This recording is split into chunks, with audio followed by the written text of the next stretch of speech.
बोलो विष्णु भगवान की जय, एकादशी माता की जय। राधे राधे मेरे प्यारे भाइयों बहनों माताओं व बंधुओं, आज एकादशी के दिन मैं आपको एकादशी की एक बहुत ही पौराणिक और पुण्य फल देने वाली कहानी सुनाने जा रही हूँ।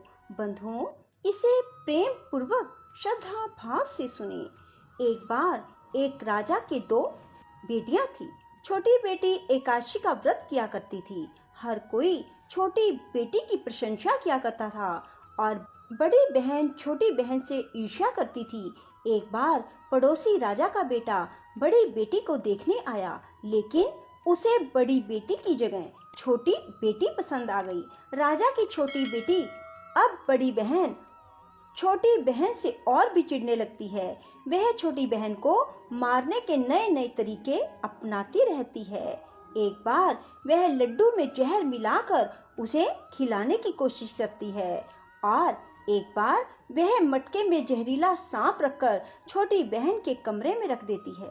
एक बार छोटी बहन को पनघट पर पानी भरने के लिए ले जाती है और धोखे से कुएं में धक्का दे देती है, पर हर बार ग्यारस माता उसे बचा लेती है, क्योंकि वह ग्यारस माता की व्रत किया करती थी। बड़ी बहन बहुत परेशान हो गई कि यह तो किसी भी तरह नहीं मरती। तब एक दिन बड़ी बहन छोटी बहन से बोली, मेरी प्यारी बहन, भगवान ने हम सब की मृत्यु किसी न किसी तरह लिखी है। क्या तुम्हें पता है कि तुम्हारी मृत्यु कैसे होगी? बड़ी बहन बहुत सीधी थी, छोटी बहन बहुत सीधी थी। वह बोली, मेरी मृत्यु मेरे पालतू तोते व तोते के गले में जो हार है उसमें अटकी हुई है। यदि कोई मेरे तोते को मारकर उस हार को लेकर पहन ले तो मैं मूर्छित हो जाऊंगी, और फिर उस हार को उतारकर कहीं रख दे तो मैं जीवित हो जाऊंगी। उस रात छोटी बहन अपने पिता के पास गई और बोली, पिताजी, मुझे शक है, यदि मैं मर जाऊं तो आप मुझे जलाना नहीं, आप मुझे हमारे पुराने महल के कुएं के पास झोपड़ी बनाकर खाट पर सुला देना। राजा बोले, बेटी, तुम ऐसा क्यों बोल रही हो? 2-3 दिन बाद तो तुम्हारी शादी है। तब छोटी बेटी बोली, पिताजी, समय का कोई भरोसा नहीं। इस तरह शादी वाला दिन भी आ गया। शादी वाले दिन बड़ी बहन छोटी बहन के पालतू तोते को ढूंढती है, पर वह उसे कहीं नहीं मिलता। तभी दरवाजे पर बारात आ जाती है। वरमाला का कार्य संपन्न हो जाता है। फेरों की रस्म शुरू हो जाती है। उधर बड़ी बहन तोते को ढूंढ लेती है और वह उस तोते को मार देती है। वहीं छोटी बहन के 3.5 फेरे राजकुमार के साथ पूरे हो जाते हैं। तभी छोटी बहन मूर्छित होकर गिर जाती है। उधर बड़ी बहन तोते के हार को खुद पहन लेती है। तब फेरों में सभी घबरा जाते हैं। सभी बारातियों में हलचल मच जाती है कि राजकुमारी को क्या हुआ। सब डर जाते हैं। तब राजा वैद्य हकीमों को बुलाते हैं। छोटी राजकुमारी को महल में ले जाकर लिटा दिया जाता है। वैद्य और हकीम राजा से कहते हैं, राजकुमारी ना मरी है ना जीवित है, हमने ऐसा पहली बार देखा है। तब राजा उनसे कहते हैं, बाहर जाकर बोलना कि राजकुमारी बेहोश है, अभी थोड़ी देर में ठीक हो जाएगी। यदि तुम ऐसा नहीं कहोगे तो मैं तुम्हें फांसी दे दूंगा। बेचारे वैद्य हकीम राजा के कहे अनुसार बोल देते हैं। तभी बड़ी बेटी आती है और कहती है, पिताजी, मुझे छोटी बहन के मरने का बहुत दुख है। उससे ज्यादा दुख मुझे आपकी इज्जत का है, जो कि खराब हो जाएगी। आप ऐसा करो कि मेरी शादी राजकुमार के साथ कर दो, तब सब ठीक हो जाएगा, आपकी इज्जत भी रह जाएगी। तब राजा को यही ठीक लगा और राजा ने छोटी बेटी के कपड़े पहनाकर बड़ी राजकुमारी को फेरों में बिठा दिया। पर राजकुमार ने मना कर दिया, कहा कि यह मेरी पत्नी नहीं है। मेरी पत्नी जब बोलती है तो उसके मुंह से फूल झड़ते हैं। लेकिन सब ने समझा बुझाकर उससे 3.5 फेरे लगवा दिए। बड़ी राजकुमारी ससुराल आई तो राजकुमार ना तो उससे बात करते थे, ना उसके हाथ से पानी पीते थे, ना ही उसके हाथ का बनाया हुआ खाना खाते थे। राजकुमार ने मन ही मन सोचा, मैं पता लगा कर रहूंगा कि मेरी पत्नी के साथ क्या हुआ। एक दिन राजकुमार दुखी मन से घोड़े पर बैठकर जा रहे थे कि घोड़ा वहीं जाकर रुका जहां राजकुमारी की अधमरी लाश को रखा गया था। राजकुमार ने मन ही मन सोचा कि घोड़ा यहाँ किस कारण से रुका है, कोई तो वजह है जो यहाँ घोड़ा रुक रहा है। तब राजकुमार घोड़े से उतरकर पुराने महल में गए। वहाँ एक चौकीदार था। राजा ने पूछा, यह महल किसका है? तब चौकीदार ने बताया कि यह महल किसका है। तब राजकुमार समझ गए कि यह पुराना महल तो उसके ससुर का ही है। वहाँ खाट पर कौन सो रहा है? राजकुमार ने चौकीदार से पूछा। तब चौकीदार कहने लगा कि यह राजा की छोटी बेटी है जो शादी वाले दिन अधमरी हो गई थी।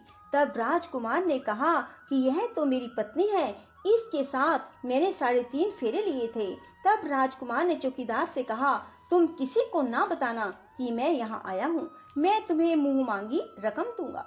चौकीदार ने हाँ कर दी और राजकुमार खाट के पास गया और बचे हुए 3.5 फेरे खाट के साथ ले लिए। राजकुमार उस दिन वहीं पर रहा और रात को भी वहीं रहा। छोटी रानी रात को खड़ी हो गई। उसने अपने पास अपने पति को देखा तो वह बहुत रोई। राजकुमार ने पूछा, बड़ी अजीब बात है, तुम शादी वाले दिन मूर्छित क्यों हो गई? तुम्हारे पिता ने मेरी शादी तुम्हारी बड़ी बहन से क्यों करवा दी, जबकि मैंने तुम्हारी बड़ी बहन को स्वीकार भी नहीं किया? तब तुम मुझे पूरी बात बताओ। तुम दिन भर तो मूर्छित थी, अब रात को जीवित कैसे हो गई? इसका भी राज बताओ। तब राजकुमारी ने अपने पति को तोते और हार वाली सारी बात बताई। यह भी बताया कि यह बात मैंने अपनी बड़ी बहन को बताई थी। एक बार मेरी बड़ी बहन ने मुझसे मेरी मृत्यु का उपाय पूछा, तब मैंने उसे पूरी बात बताई। मेरी बड़ी बहन मुझसे बहुत ईर्ष्या करती थी। उसने कई बार मुझे मारने की कोशिश की, पर ग्यारस माता ने मुझे हर बार बचा लिया। यह सब मेरी बड़ी बहन ने किया है। तोते के गले में जो हार था वह मेरी बड़ी बहन दिन में पहन लेती है और रात को उतार देती है। इसीलिए मैं दिन में मूर्छित रहती हूँ और रात को जीवित हो जाती हूँ। यदि वो हार मुझे वापस मिल जाए तो मैं हमेशा के लिए जीवित हो जाऊंगी। कोई बहन भी ऐसा कर सकती है? अब राजकुमार छोटी राजकुमारी के साथ वहीं दिन बिताने लगे। बड़ी रानी ने दासियों को भेजकर पता लगाना चाहा कि आजकल राजकुमार दिन रात कहाँ रहते हैं, पर उसे कोई खबर ना लगी। उधर छोटी रानी गर्भ से हो गई। एक दिन छोटी रानी ने राजकुमार से कहा, मुझे चाहे बेटा हो या बेटी, रात में ही हो, दिन में तो मैं मूर्छित रहती हूँ। पर एक दिन राजकुमार को किसी काम से बाहर जाना पड़ा और तभी राजकुमारी प्रसव से हो गई। तब उसने ग्यारस माता को याद किया। तब ग्यारस माता स्वयं आकर उसका प्रसव करवाती है। उसके सुंदर पुत्र पैदा होता है। तभी वहां राजकुमार आ जाते हैं। उसने भी ग्यारस माता के दर्शन किए। ग्यारस माता बोली, ये मेरी परम भगत है, और बोली, जब तुम्हारा बेटा 5 वर्ष का हो जाए तब तुम इसे अपनी पत्नी का हार लाकर पहना देना। देखते ही देखते कुंवर 5 वर्ष का हो गया। बेटा युवराज 5 वर्ष का हो गया। तब राजकुमार अपने बच्चे से कहते हैं कि बेटा युवराज, तुम यहीं रहना, माँ की खाट के पास, मैं शहर से काम निपटा कर आता हूँ। तब बड़ी रानी के दास दासी राजा को वहाँ से आते हुए देख लेते हैं और बच्चे को उठवा लेते हैं। बच्चे के 2 टुकड़े कर दिए जाते हैं, एक टुकड़ा चक्की के नीचे और एक अपने पलंग के नीचे रख लेती है। तब वह ग्यारस माता को याद करती है और ग्यारस माता भीख मांगने के लिए बड़ी रानी के महल में आती है। तब बड़ी रानी अपने दास दासियों के हाथों भिक्षा भिजवा देती है, पर ग्यारस माता कहती है कि मैं तो तुम्हारी रानी के हाथों से ही भिक्षा लूंगी। तब वे जाकर उसे कहते हैं। तब बड़ी रानी खुद उसे भिक्षा देने के लिए आती है। तब ग्यारस माता बिल्ली का रूप बनाकर अंदर जाती है और उसके बच्चे के जो 2 टुकड़े होते हैं उन्हें इकट्ठा जोड़ देती है और उसमें प्राण फूंक देती है और उसे लेकर चली जाती है। राजकुमार कुंवर को लेकर महल में जाते हैं और कहते हैं, रानी, ये बच्चा मेरी दूर के रिश्ते की बहन का है। यदि तुम इसे प्यार से रखोगी तो शायद मेरा दिल भी तुम पर आ जाए। तब बड़ी रानी कुंवर को लाड प्यार से रखती है। तब एक दिन राजकुमार अपने बेटे से कहता है कि तुम अपनी मामी से हार मांग लो, हम ये हार लेकर तुम्हारी माँ के पास चलेंगे, पर ये बात अपनी मामी को मत बताना। कुंवर बोले, मामी मामी, मुझे अपना ये हार दे दो। एक बार तो रानी जवाब दे देती है, पर फिर उसे ये बात याद आती है कि जब राजकुमार ने उसे कहा था कि यदि तुम बच्चे का ध्यान रखोगी तो मेरा दिल तुम पर आ जाएगा। तब बड़ी रानी कुंवर को हार दे देती है। कुंवर उस हार को लेकर अपने पिता को देते हैं। आज हम आपके हाथ का बना हुआ खाना खाएंगे। हम आते हैं, तुम खाना तैयार करो। बड़ी रानी बहुत खुश हो जाती है कि आज मेरे पति मुझसे खुश हैं। तब राजकुमार छोटी रानी के पास जाते हैं। बड़ी रानी उधर बहुत खुश होती है। तब राजकुमार छोटी रानी को वो हार पहना देते हैं और छोटी रानी जीवित हो जाती है और महल में छोटी रानी और बच्चे को लेकर आते हैं और बड़ी रानी को अपने ससुर के यहाँ छोड़ने के लिए चले जाते हैं और उन्हें सारी बात बताते हैं।